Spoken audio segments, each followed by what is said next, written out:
Assalamualaikum warahmatullahi wabarakatuh. Bagaimana kabarnya kakak semua? Semoga sehat selalu dan tetap semangat ya. Bertemu lagi dengan Ustazah Dia. Pada pelajaran IPS kali ini kita akan membahas tentang kenampakan alam. Apa yang dimaksud dengan kenampakan alam?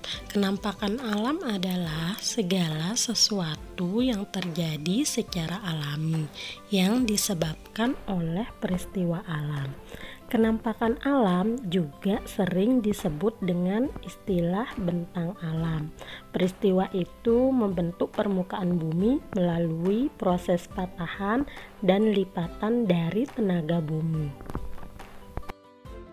Kenampakan alam dapat dibagi menjadi dua, yaitu kenampakan alam wilayah daratan dan kenampakan alam wilayah perairan.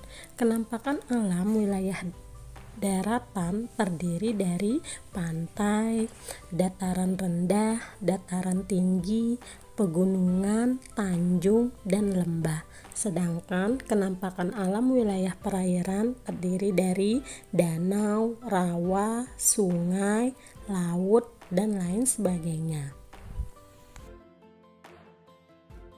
Yang pertama akan kita bahas adalah kenampakan alam wilayah daratan, yaitu dataran tinggi. Dataran tinggi juga disebut dengan plato. Dataran tinggi merupakan wilayah yang memiliki dataran luas dan datar dengan ketinggian mencapai 300 sampai 600 meter di atas permukaan laut. Adapun ciri-ciri dari dataran tinggi, yang pertama adalah memiliki iklim yang sejuk, di mana dengan memiliki iklim yang sejuk sehingga dataran tinggi sangat cocok dijadikan sebagai objek wisata. Walaupun begitu, meski mempunyai iklim yang sejuk, dataran tinggi juga mempunyai udara yang kering dan jarang turun hujan. Yang kedua adalah banyak dimanfaatkan untuk pertanian dan perkebunan, di mana seperti pertanian tanaman sayur-sayuran, buah-buahan, dan perkebunan teh. Yang ketiga adalah area pertaniannya dibuat terasering. Yang dimaksud dengan terasering adalah suatu pola atau teknik bercocok tanam dengan sistem bertingkat atau berteras-teras. Nah, ketika kita berpergian ke daerah pegunungan atau dataran tinggi, kita sering melihat pemandangan yang indah berupa hamparan sawah yang bertingkat-tingkat. Nah, itu juga disebut dengan sengkedan atau bercocok tanam. Dengan teknik sengkedan ini lebih dikenal dengan istilah terasering. Adapun tanaman yang cocok ditanam di daerah dataran tinggi seperti stroberi, wortel, kubis, kentang, apel, teh, coklat, dan kopi. Dataran tinggi dapat dimanfaatkan oleh manusia sebagai tempat objek wisata, perkebunan. Adapun mata pencarian penduduk yang tinggal di daerah dataran tinggi seperti ada yang jadi petani, pedagang, pekebun, dan pemandu wisata. Yang kedua adalah dataran rendah. Dataran rendah merupakan dataran dengan ketinggian 0 sampai 200 meter di atas permukaan laut. Adapun ciri-cirinya, yang pertama adalah memiliki tanah yang lebih subur dan lebih sering ditempati penduduk sebagai tempat tinggal dan bercocok tanam. Nah, di mana wilayah ini dapat digunakan sebagai lahan pertanian, pemukiman, peternakan, dan kegiatan-kegiatan industri lainnya. Nah, yang kedua adalah dataran rendah dapat tercipta karena adanya sedimentasi. Ciri yang ketiga, lokasi yang cenderung panas, kering, dan juga memiliki curah hujan yang relatif tinggi.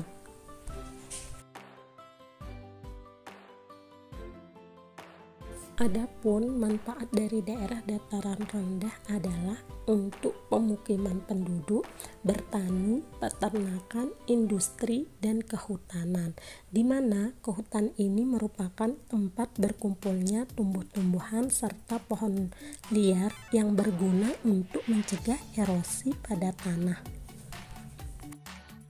Adapun mata pencarian penduduk yang tinggal di daerah dataran rendah seperti petani, pedagang, buruh, pegawai kantor, atau karyawan. Jenis tanaman yang cocok di daerah dataran rendah adalah padi, palawija, kacang-kacangan, dan buah-buahan. Kenampakan alam wilayah daratan yang ketiga adalah pantai. Pantai merupakan wilayah perbatasan antara daratan dan perairan laut. Adapun ciri-cirinya yang pertama adalah berbatasan langsung dengan laut. Yang kedua, suhu udara di daerah pantai terasa sangat panas. Yang ketiga, suhu rata-rata di daerah pantai pada siang hari bisa lebih mencapai 27 derajat Celcius. Manfaat pantai adalah sebagai objek wisata dan budidaya tanaman. Adapun jenis tanaman yang cocok di daerah pantai adalah kelapa, semangka, melon, dan buah naga. Mata pencarian penduduk yang tinggal di daerah pantai ada yang jadi nelayan, petani garam, petani tambak, dan lain sebagainya. Pantai dibagi menjadi dua, yaitu pantai landai dan pantai curam.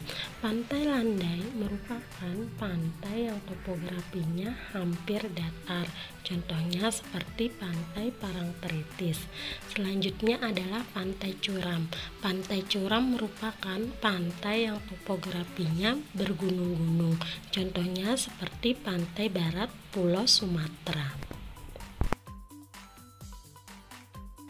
Kenampakan alam selanjutnya adalah pegunungan. Pegunungan memiliki ketinggian lebih dari 700 meter di atas permukaan laut, memiliki udara yang sangat sejuk dan segar. Pegunungan digunakan sebagai lahan perkebunan, misalnya di sana ditanami bunga dan sayur-sayuran. Yang kelima adalah tanjung. Tanjung letaknya menjorok ke laut, biasanya digunakan sebagai tempat kapal dagang untuk berlabuh. Yang keenam adalah lembah.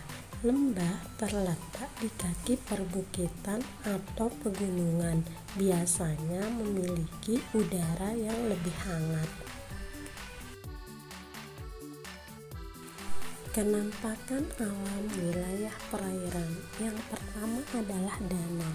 Danau merupakan daratan luas yang cekung dan berisi air, di mana danau sering dimanfaatkan untuk budidaya ikan atau tanaman tertentu, dan dijadikan juga sebagai sumber irigasi pertanian atau sumber air peternakan. Yang kedua adalah rawa. Rawa merupakan wilayah daratan yang tergenang air, biasanya terletak di dekat pantai, sungai, atau persawahan. Rawa digunakan untuk mencegah erosi pantai, tempat budidaya ikan, atau sumber air penduduk sekitar. Yang ketiga adalah sungai. Sungai merupakan wilayah perairan yang ada di dataran rendah. Biasanya aliran air yang berasal dari dataran tinggi atau pegunungan. Airnya yang mengalir dari hulu ke hilir, di mana sungai juga dimanfaatkan sebagai sumber irigasi persawahan, jalur transportasi, sumber tenaga atau PLTA, pembangkit listrik tenaga air. Yang keempat adalah laut. Laut merupakan wilayah perairan yang luas dan menghubungkan satu pulau dengan pulau lainnya. Airnya yang mengandung garam. Laut juga dimanfaatkan sebagai sumber garam, jalur transportasi, budidaya ikan atau rumput laut. Yang kelima adalah teluk. Teluk merupakan perairan yang menjorok ke daratan. Baiklah, hanya ini yang dapat Ustazah sampaikan. Apabila ada kata yang salah, mohon dimaafkan ya Kak ya.